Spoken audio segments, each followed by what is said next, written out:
Hello and welcome to Phase 3, Module 1. This is both the last phase in the program, and it's also the last module in the program as well. The title of this phase is Adaptation. And adaptation is the transformative process you and your organization undergo after you've discovered how the principles of strategic foresight can be applied to your current and future situations. One of the biggest obstacles that you will face as a leader is convincing others to think bigger and more strategic about the future. Because so often when we make recommendations for change, strategic initiatives, or tactical action, we fail to present a convincing argument to support our recommendations.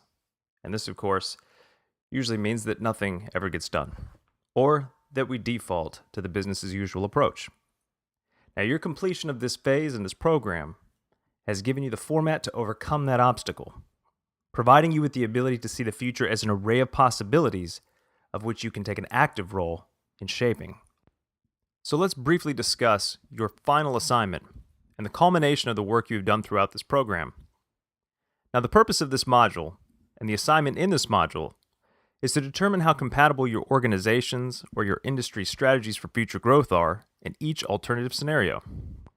For this assignment, you'll be using a strategy matrix, which I provided for you in the digital workbook. Now, the image that you see on your screen is an example of a completed strategy matrix which I used in the client engagement. As you'll see across the top, the horizontal blocks are filled in with titles of different scenarios. You will do the same with the scenarios and the titles that you constructed in the previous module. The vertical blocks represent existing strategies for future growth that my client organization had already put in place.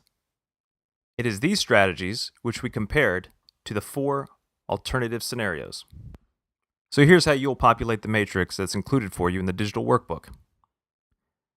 The horizontal blocks are obviously places for the scenario titles which you created in the previous module. In the vertical box, you will list up to 5 industry-specific strategies for future growth. The next step is to rank the compatibility that each strategy has in each of your alternative future scenarios.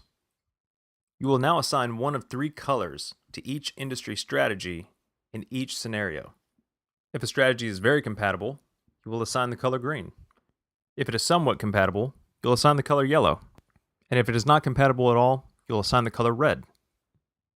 Once you've determined how compatible your industry's strategies are in each scenario, you will answer a series of questions that will allow you to make recommendations to your team, your association, or your board of directors based on your findings. You can find those specific questions on page 63 and 64 of your digital workbook. I want to personally congratulate you on completion of this course. At the back of your digital workbook, I've included a series of links to free resources that are designed to help you grow as a strategic leader in your industry, organization, and community.